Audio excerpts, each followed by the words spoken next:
A sampler blanket is a pattern consisting of a variety of stitches and colors, which makes a great project to try out new stitches, as well as use up your yarn stash in a creative way.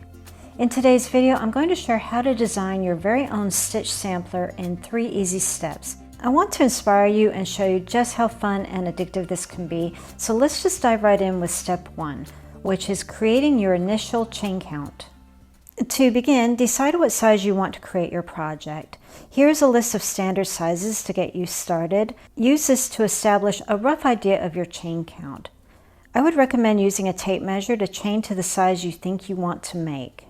And now my top tip for your chain count is to make it a multiple of 2 and 3.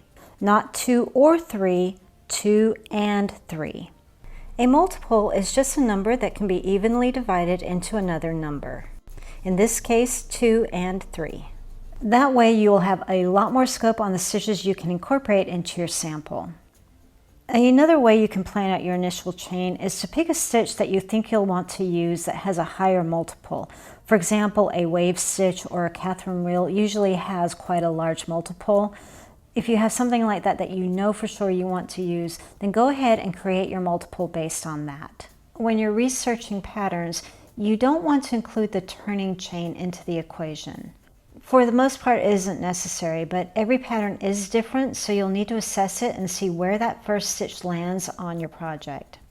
When you're ready to get started, I would recommend that you use a larger hook for your initial chain or create a chainless foundation. You're going to be working with a lot of stitches, which is going to make the blanket naturally distort slightly from row to row. So beginning with good tension for your very first row is going to help.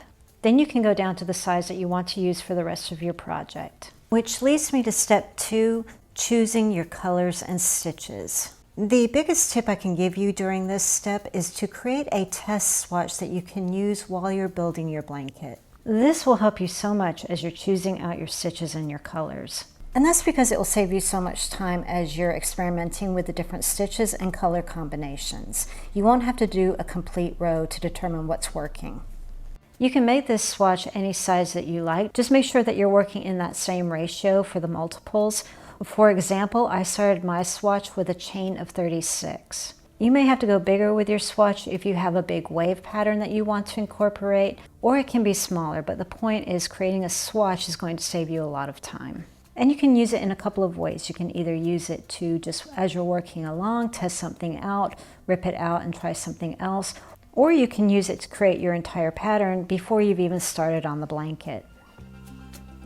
Moving on to choosing your colors, I won't go into great detail here because I do have a video that I think you'll find useful that I'll link to at the end of the video. But in a nutshell, I would recommend that you choose about 8 to 15 colors that you really love, plus a neutral to help break up the pattern a little bit to give your eyes a place to land.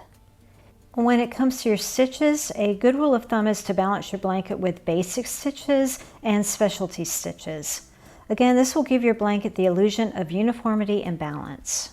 Examples of basic stitches would be your singles, half doubles, and double crochets. And then for your specialty stitches, it would be anything like bobble stitches, puffs, waves, and wheels. If you take a good look at other blankets for inspiration, you'll see there is a pattern happening. Specialty stitches are broken up with several rows of simple stitches, which really helps to highlight those specialty stitches.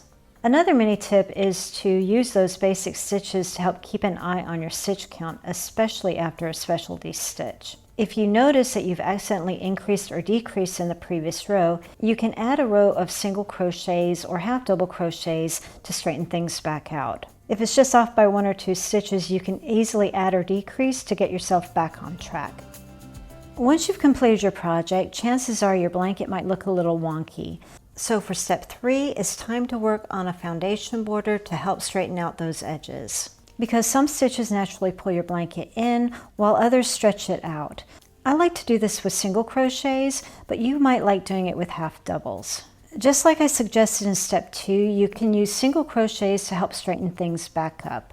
If your edge is wavy, you can add less single crochets, and if it's looking too tight, then you can add single crochets. If you have areas that are dipping or going too low, then you can also add taller stitches to help straighten things out. For example, half doubles or doubles. The top and bottom edges are pretty easy to do since you have stitches that you can go directly into, but the sides can be a bit of a mess. Generally, I'll add 1 single crochet per row, but if it's longer, I'll add 2 or 3. My goal here is to make sure everything's laying flat. For my corners, I like to use odd numbers, 3, 5, and 7. Initially, I used 5 single crochets in the corners, but I found it was making it too wavy, so I had to reduce down to 3, and then it worked perfectly fine. And after that, if it's still not quite straight, blocking should help take it the rest of the way. Then you can build your border however you prefer. So in summary, step 1, create your chain count using a number that is a multiple of 2 and 3. Step 2, create a test swatch to practice stitches and colors. And then for step 3, create a foundation border of single crochets to help straighten out those edges.